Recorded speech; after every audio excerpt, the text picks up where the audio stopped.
ನಿಮ್ಗೆ ಇಲ್ಲಿಗೆ ಬರೋಕೆ ಮೋಟಿವೇಶನ್ ನೀಡಿದ್ರು ಮೇಡಮ್? ಸರ್ ಇಲ್ಲಿ ನಂಗೆ ಬರ್ಲಿಕ್ಕೆ ಮೋಟಿವೇಶನ್ ನೀಡಿದ್ದು ನನ್ನ ಕ್ಲಾಸ್ಮೇಟ್ಸ್ ಪ್ಲಸ್ ನನ್ನ ಜೂನಿಯರ್ಸ್.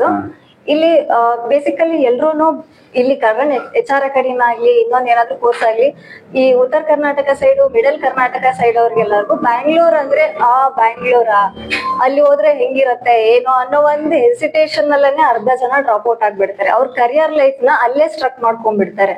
ನನ್ನ ಫ್ರೆಂಡ್ಸ್ಗೆ ನನ್ನ ಜೂನಿಯರ್ಸ್ಗಾಗ್ಲಿ ನಾನು ಕೂಡ ಸುಮಾರು ಸಲ ಗೈಡ್ ಮಾಡಿದೀನಿ.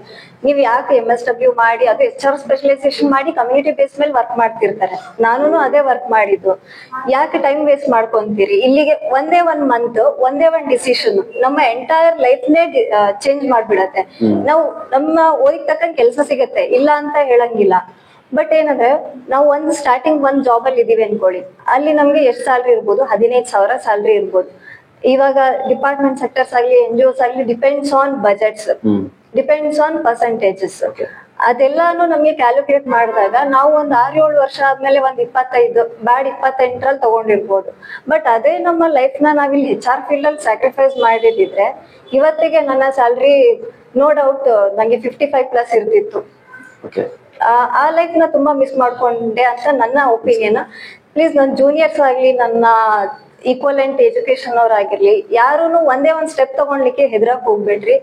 ನಿಮ್ಮ ಸ್ಟೆಪ್ಸ್ ನಿಮ್ಮ ಲೈಫ್ ಬೋಲ್ಡ್ ಡಿಸಿಷನ್ ತಗೊಳ್ಳಿ. HR ಅಕಾಡೆಮಿಕ್ ಜಾಯ್ನ್ ಆಗಿ ಡೆಫಿನೆಟ್ಲಿ ಫ್ಯೂಚರ್ ಇದೆ. ಯಾಕಂದ್ರೆ ಇಲ್ಲಿ ಬರೀ ಕಲ್ಸ್ಕೊಟ್ಟು ಬಿಟ್ಬಿಟ್ವಿ ಅನ್ನೋಂಥದ್ದು ಏನು ಇಲ್ಲ. ಒಳ್ಳೆ ಕಂಪನೀಸ್ ಕಾಂಟ್ಯಾಕ್ಟ್ಸ್ ಇದೆ ಸರ್ ಕಡೆ. 90+ ಕಂಪನೀಸ್ ಅವ್ರು ಹ್ಯಾಂಡಲ್ ಮಾಡ್ತಿದ್ದಾರೆ ಆಲ್ರೆಡಿ. ಆ ಕಂಪನೀಸ್ ಅಲ್ಲಿ ಒಂದ್ ರೆಫರ್ ಮಾಡಕ್ ಆಗಲ್ವಾ? ಒಂದಾದ್ರೂ ರೆಫರ್ ಮಾಡೇ ಮಾಡ್ತಾರೆ ಸರ್. ಅದನ್ನ ಉಳಿಸ್ಕೊಂಡು ಹೋಗೋ ಕೆಪಾಬಿಲಿಟಿ ನಮ್ ಕಡೆ ಇರುತ್ತೆ. ನಾವು ಸರ್ವೈವ್ ಆಗಿ ಹೋದ್ರೆ ಸರ್ ತರ ನಾವು ಒಂದ್ ಮಾರ್ಕೆಟ್ ಅಲ್ಲಿ ನೇಮ್ ಮಾಡ್ಬೋದು. ಆಮೇಲೆ ಅವ್ರಿಗೆ ನನ್ನ ಕಲ್ಸ್ಕೊಟ್ಟಿದ್ ಸ್ಟೂಡೆಂಟ್ ನಮ್ಗೆ ಅವ್ರು ಸ್ಪೆಷಲಿ ಸ್ಟೂಡೆಂಟ್ ಅನ್ನೋಕ್ಕಿಂತ ಮಕ್ಕಳ ತರ ನೋಡ್ತಾರೆ. ನನ್ನ ಎಕ್ಸ್ಪೀರಿಯನ್ಸ್ ಮಾಡಿರೋ ಪ್ರಕಾರ ನಮ್ಮ ಗುರುಗಳಿಗೆ ಶಿಷ್ಯಂದ್ರು ಅವ್ರಕಿನ್ನ ಎತ್ತರವಾಗಿ ಬೆಳೆದ್ರೆ ಎಷ್ಟು ಹೆಮ್ಮೆ, ಎಷ್ಟು ಖುಷಿ. ಸರ್ ನಾನು ಒಂದು ಫಸ್ಟ್ ಕ್ಲಾಸ್ ಅಲ್ಲಿ ಕೇಳ್ತಿದ್ರು, ಅವರು ಗಾಡ್ ಫಾದರ್ ಬಗ್ಗೆ ಎಲ್ಲ ಹೇಳ್ತಿದ್ರು. ನಿಮ್ಗೆ ಯಾರು ಗಾಡ್ ಫಾದರ್ ಇಲ್ವಾ ಅಂತ ಹೇಳಿ. ಡೆಫಿನೆಟ್ಲಿ ನಾನು ಪ್ರೌಡ್ ಇಂದ ಹೇಳ್ತೀನಿ, ನಾನು ಕರ್ನಾಟಕ ಅಕಾಡೆಮಿಕ್ ಜಾಯಿನ್ ಆದ್ಮೇಲಿಂದ ನನ್ godfather Manjunath sir. Godfather ಎಲ್ಲ ಪರ್ಸನಲಿ ನಾನು ಇಂಟೇಕ್ ತಗೊಳ್ಳೋದಾದ್ರೆ I would see like my father. ನಾನು ಲೈಕ್ ಅವರು ಕ್ಲಾಸಸ್ ಅಷ್ಟೇ ಅಲ್ದೇನೆ ಎಷ್ಟೋ ಮೋಟಿವೇಶನಲ್ ಕಥೆಗಳು ಇರ್ತಾರೆ. You may believe or not, ನಾನು ಇಲ್ಲಿ ಬರ್ಬೇಕಾದ್ರೆ ಜಾಬ್ ಮಾಡ್ಬೇಕಂತ ಅಷ್ಟೇ ಬಂದಿದ್ದು. ನಾನು HR ಎಕ್ಸಿಕ್ಯೂಟಿವ್ ಆಗೋಣ, 1 year ಅಥವಾ 1.5 year ಎಕ್ಸ್ಪೀರಿಯನ್ಸ್ ತಗೊಳ್ಳೋಣ, ಆಮೇಲೆ ಹೈಕ್ ಮಾಡ್ಕೊಂಡು ಕೊಡ್ತಾರೆ ಅವರೇ ಸ್ಯಾಲ್ರಿನ 10% ಎಷ್ಟು ಹೈಕ್ ಮಾಡ್ತಾರೆ, ಈ ಮೈಂಡ್ ಸೆಟ್ ಇತ್ತು.